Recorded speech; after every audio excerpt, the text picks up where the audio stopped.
Bem, pessoal, hoje aqui no Melecunário 6 graus, estamos aqui.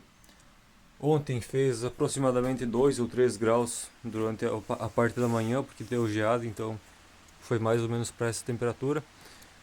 E nada melhor do que falarmos sobre a alimentação de inverno. Existem duas fontes primárias de alimento das abelhas, que é o pólen e o néctar. A partir do pólen, elas fazem o samburá, misturando ele com mel e umidificando, adicionando culturas, leveduras e outras coisas, para esse samburá ele ser digerido pelas bactérias e outras leveduras e as abelhas poderem aproveitar aquele suco celular que sai dessa mistura. E também o néctar, que ele é transformado em mel a partir também do processo de adicionamento de leveduras e a desidratação dele. Então ele acaba sendo fermentado um pouco ali e ele vira o mel. Né? Ele pode ser armazenado com maior facilidade do que armazenado puramente néctar. As abelhas não conseguiriam dar conta de armazenar o néctar puro, porque ele fermenta muito, necessitaria de muitos cuidados pelas abelhas e elas não poderiam armazenar por um longo tempo.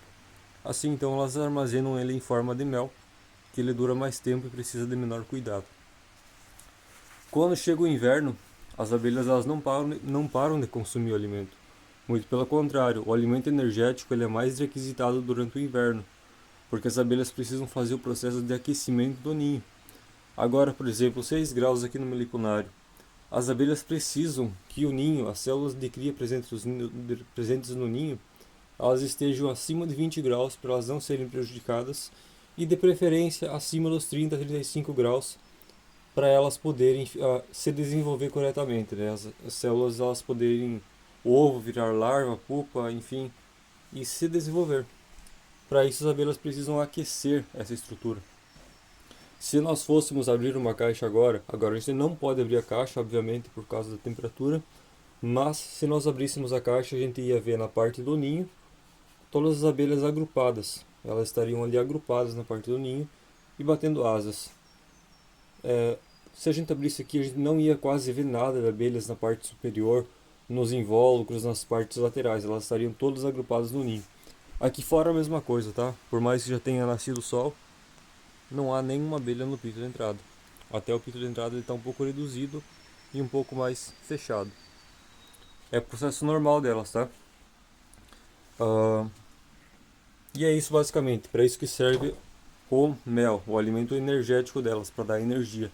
Elas consomem esse alimento energético para elas poderem fazer esse aquecimento, esse bater de asas no entorno do ninho. Se não tiver esse alimento energético, o que vai acontecer? Que é o que acontece todo ano, muitas pessoas relatam nos grupos perda de enxames por causa disso.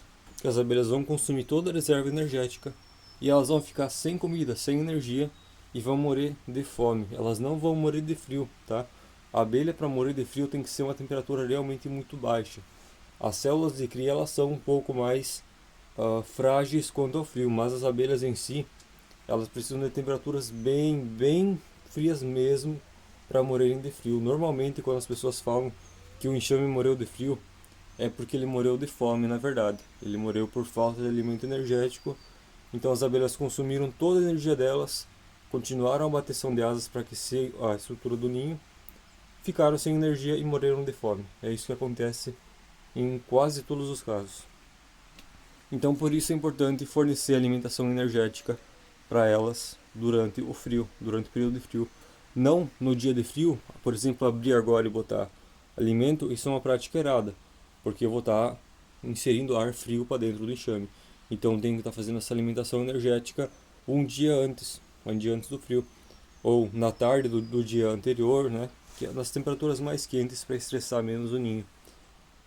Para isso sempre estejam atentos às previsões do tempo. Vocês podem acessar sites de previsão do tempo e verificar se vai ficar muito frio no próximo dia. Outra coisa, se a abelha tiver muita reserva de mel, muita reserva de pólen, vocês não precisam alimentar, tá bom? Porque ela já tem a reserva delas. A alimentação é no caso da abelha tiver pouca ou nenhuma reserva de alimento. Aí vocês têm que alimentar, fornecer alimentação artificial. Existem duas formas de alimentação artificial energética principais, que é o mel de apis, ou o mel da própria abelha nativa, e também o xarope feito de água e açúcar. Esse xarope feito de água e açúcar, ele é o que o pessoal mais utiliza. Ele é mais barato do que o mel e para fazer ele você só precisa de água, açúcar e algumas gotas de limão. Uma receita boa é você pegar e misturar meia parte de água, meia parte de açúcar. E aí você coloca ainda umas 5 ou 6 gotinhas de limão por 200 ml. Então você mistura bem, dissolve bem ele. Você pode ferver para dissolver ou você pode dissolver manualmente, colocando num litro e chacoalhando bem. Ele vai dissolver depois de alguns minutos. E aí vocês fornecem isso para o enxame. Um cuidado que vocês têm que ter com o xarope, que não é necessário ter com o mel, é quanto à fermentação. Um xarope ele costuma fermentar depois de 1 a 2 dias. Então vocês têm que colocar a quantidade apenas necessária. Um enxame como esse, que é um enxame de força um pouco fraca, ele não é muito desenvolvido, ele vai consumir, ele já está aí, tá? Ele vai consumir cerca de umas 20 ml por dia. Então não coloquem mais do que 20 ml para um enxame como esse, porque ele vai ficar, vai sobrar alimento energético dentro do ninho e esse alimento energético vai acabar fermentando. E a gente não quer isso porque a fermentação libera alcoóis e outros compostos que podem ser tóxicos para as abelhas. Um enxame mais forte ou de outras abelhas, mandaçaia, etc., você pode colocar até 50 ml, que é tranquilo, elas vão consumir bem, tá bom? E a outra forma de alimentação, então, é a alimentação à base, de base proteica vitamínica, que é o pólen das abelhas. E para isso, existem duas formas principais de você fornecer isso, que é com o pólen de apis misturado com mel, né? Você faz uma massinha e mistura pólen de apis com mel, e aí você dá um banho nessa bolinha aí que você fez na cera, que aí você dá uma envelopada nesse produto e ele fica um bombom de pólen. E aí você pode fornecer para as abelhas. Ou também tem os substitutos de alimento proteico, que você pode procurar ali no YouTube. Tem vídeo da Embrapa ensinando, vídeo do canal Meliponário Irapitã. Tem também o vídeo do Vilmar, lá do Mel no Quintal, que também ele faz um vídeo ensinando a fazer esse alimento proteico. E tem algumas receitas diferentes na internet. Busque canais que fazem essa receita e deem certo. E aí vocês copiem deles, que aí se dá certo para eles, né, provavelmente vai dar certo para você também.